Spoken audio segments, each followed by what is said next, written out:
요한복음 12장 우리 24절에서 26절까지의 말씀을 우리가 가진 개역개정 성경으로 함께 읽겠습니다.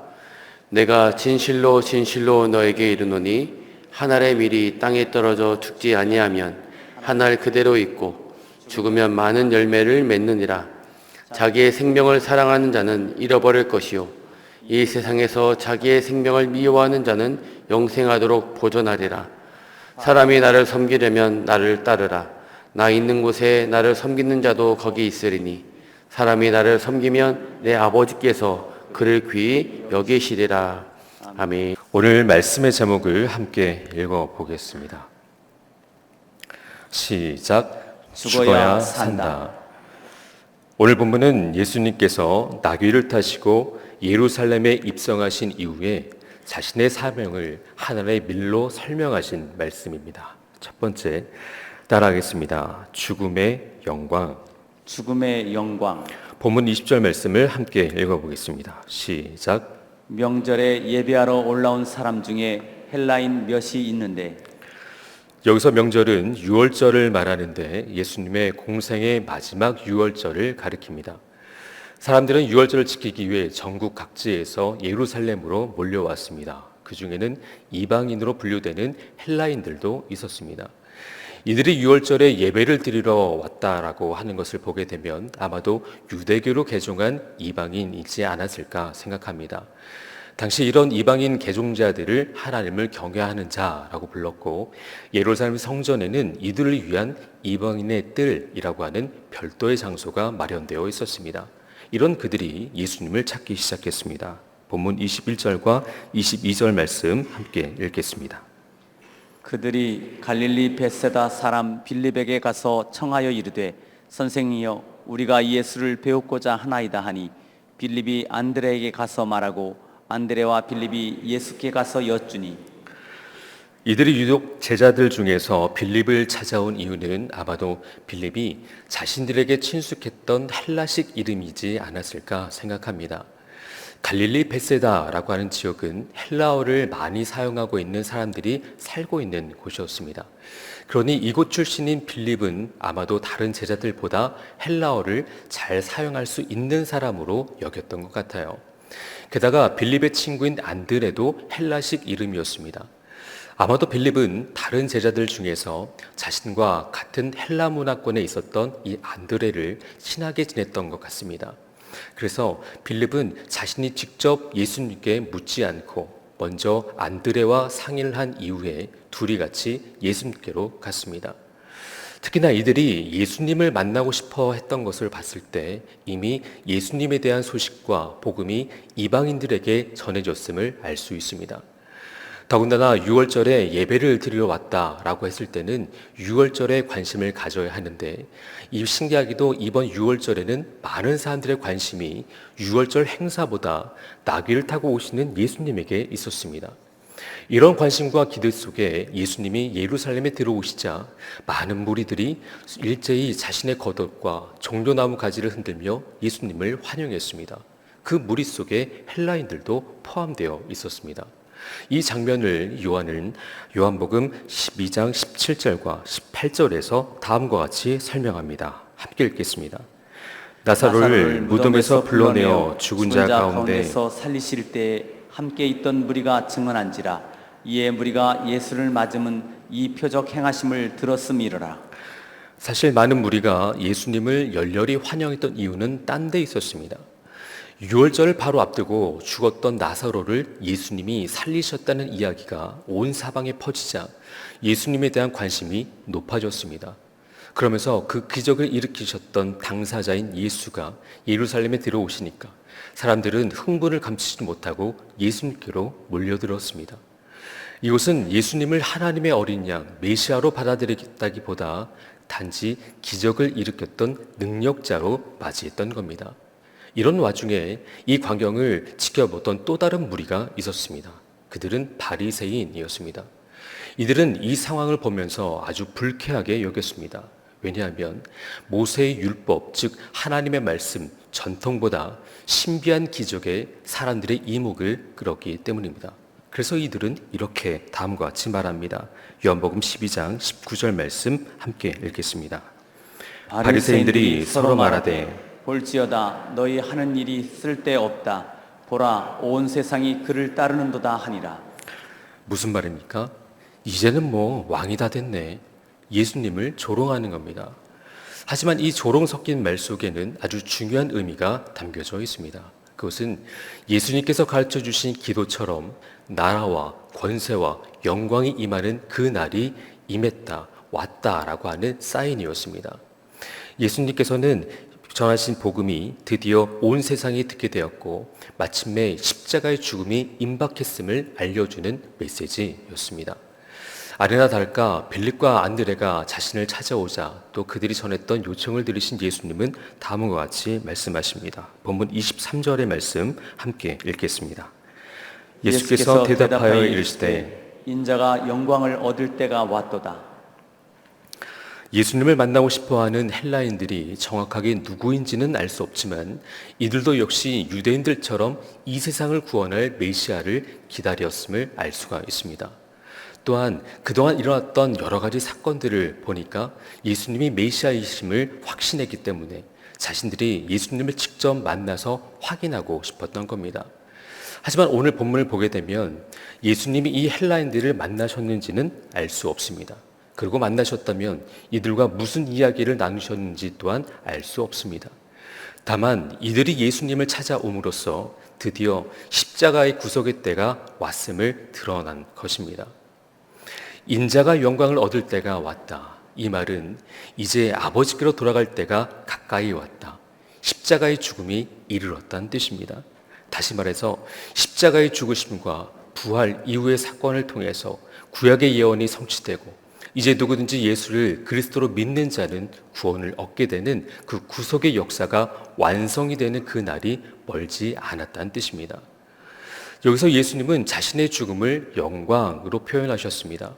쉽게 그냥 죽을 때가 되었다라고 하지 않으셨어요. 영광을 얻을 때가 되었다. 원어로 영광은 독사입니다. 독사는 단순히 추상적인 영광이 아니라 하나님의 성품과 존재가 찬란하게 드러나는 영광을 말합니다. 그래서 이 말은 당시 일반 사람에게는 거의 사용하지 않았습니다. 십자가의 대속의 죽음은 일반 죽음과는 달리 죄악된 이 세상을 위한 새로운 창조이며 새로운 구원의 시작입니다.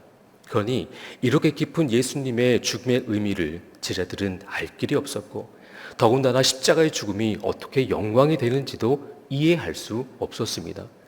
그래서 이 제자들에게 예수님께서는 이해하기 쉽도록 하늘의 미래에 대한 비유를 들려주십니다. 본문 24절 말씀 함께 읽겠습니다. 내가 진실로 진실로 너에게 이르노니 한 알의 밀이 땅에 떨어져 죽지 아니하면 한 알 그대로 있고 죽으면 많은 열매를 맺느니라. 예수님은 자신이 하늘의 밀이 되셔서 땅에 떨어져 죽을 것이고 그 죽음을 통해서 많은 열매를 맺게 할 것이다 라고 말씀하셨습니다. 예수님의 육신은 십자가에서 대속의 제물로 죽음을 맞이하지만 그 죽음은 죽을 수밖에 없는 자들을 다시 살려내는 죽음이 될 것이다 라고 말씀하셨어요. 이 구원의 진리를 하늘의 밀로 말씀하신 겁니다. 여기서 죽지 아니하면 이란 말 속에는 십자가의 죽음의 당위성이 들어 있습니다. 이 내용을 이사야 53장 10절에서 예언했습니다. 이사야 53장 10절 말씀 함께 읽겠습니다. 여호와께서 그에게 상함을 받게 하시기를 원하사 질고를 당하게 하셨은즉 그의 영혼을 속건제물로 드리기에 이르면 그가 씨를 보게 되며 그의 날은 길 것이요 또 그의 손으로 여호와께서 기뻐하시는 뜻을 성취하리로다. 속건제란 위반, 침해, 배상, 보상이란 뜻으로 하나님의 성물이나 이웃의 물건을 실수나 혹은 무지로 피해를 입힌 경우에는 그 죄를 씻고 그것에 대해서 보상하기 위한 제사입니다. 예수님이 십자가에서 속건제물이 되셨다라고 하는 것은 우리의 죄, 우리의 허물인 것을 그 모든 것을 죄를 사하여 주시고 없애주기 위한 그 제사를 십자가에서 몸소 들이셨다는 겁니다. 게다가 단순히 죄를 용서함 만든 것이 아니라 죄로 인한 우리의 모든 것을 다 보상하셨다, 배상하셨다, 즉 다시 회복시켜 주셨다는 의미도 포함되어 있습니다. 이렇게 예수님은 온 세상을 위한 대속제물, 무엇보다 속건제물로 십자가에서 죽으셨습니다. 그리고 우리를 당신의 핏값으로 대신 지불하시고 하나님께로 다시 돌려놓으셨습니다. 이것을 이루시기 위해 예수님은 자신이 먼저 하늘의 밀이 되셨고 땅에 떨어져 죽으심으로 하나님께 영광이 되는 첫 열매가 되셨습니다. 두 번째, 따라하겠습니다. 죽어야 미랄이다. 죽어야 미랄이다. 하늘의 밀이 싹을 틔우려면 땅에 떨어져서 씨눈을 제외한 껍질과 나머지 부분이 썩어야 씨눈에서 싹이 납니다.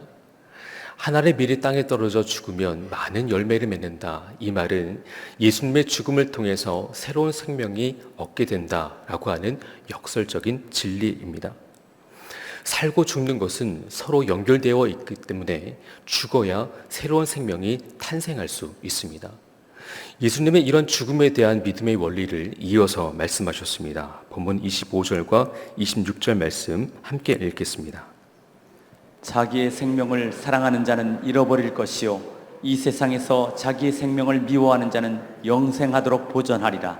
사람이 나를 섬기려면 나를 따르라. 나 있는 곳에 나를 섬기는 자도 거기 있으리니 사람이 나를 섬기면 내 아버지께서 그를 귀히 여기시리라. 예수님은 죽는다라는 개념을 자기의 생명을 사랑하는 자, 즉 죽지 않는 자와 자기의 생명을 미워하는 자, 죽는 자로 설명하셨습니다.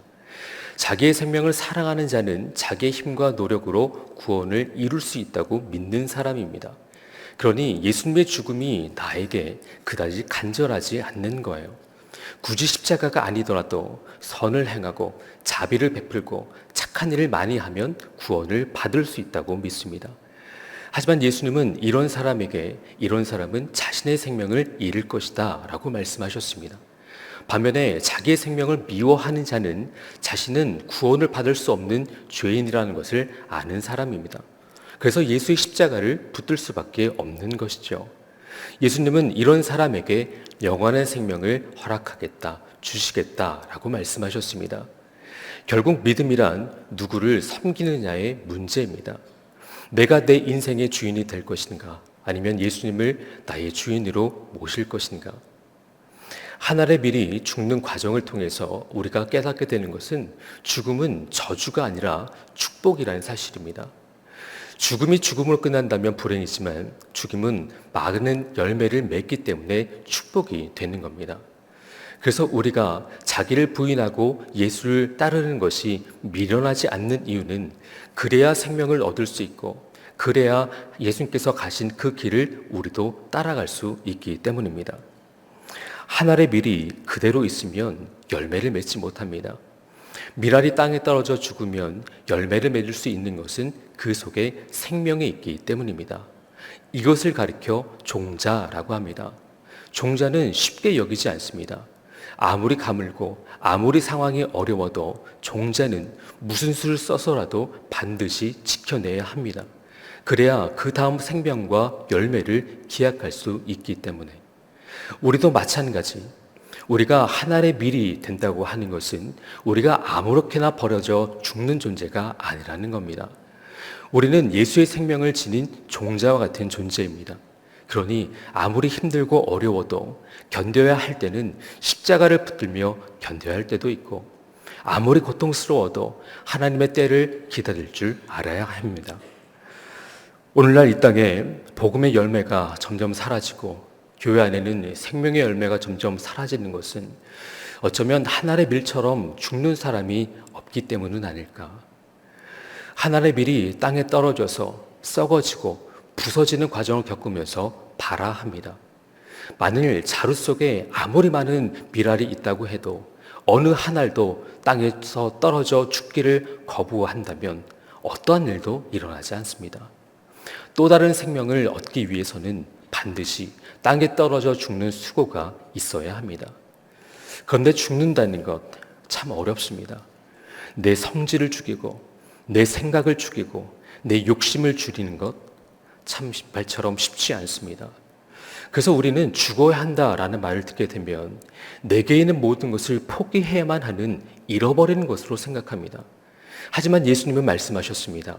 자기의 생명을 미워하는 자는 영원한 생명을 얻을 것이다. 무슨 말입니까? 죽는다는 건 포기한다는 것이 아니라 얻는 것이라는 사실입니다. 구원의 역사는 내가 죽을 때 이룰 수 있는 믿음의 역사입니다.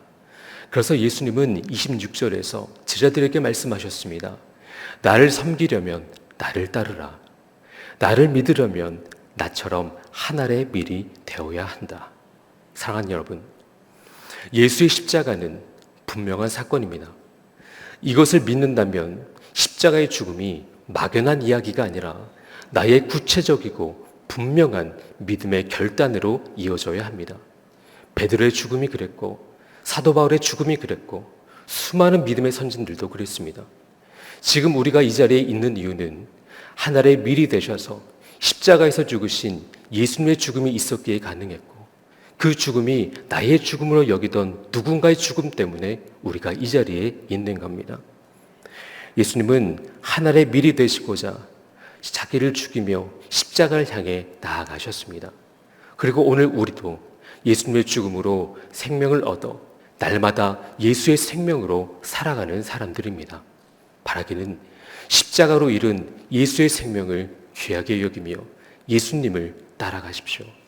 자기를 죽기까지 복종하신 예수의 십자가를 바라보며 예수님이 가신 그 길을 우리가 따라갈 때 많은 생명을 주께로 인도하는 복음의 통로가 될 줄 믿습니다. 오늘 하루 예수님의 죽음을 나의 죽음으로 여기며 십자가의 영광과 풍성한 믿음의 열매를 맺는 우리 모두가 될 수 있기를 간절히 소원합니다. 이 시간 말씀을 생각하며 다 같이 찬양하고 기도하겠습니다. 예수 나를 위하여 1절과 2절 함께 찬양합니다.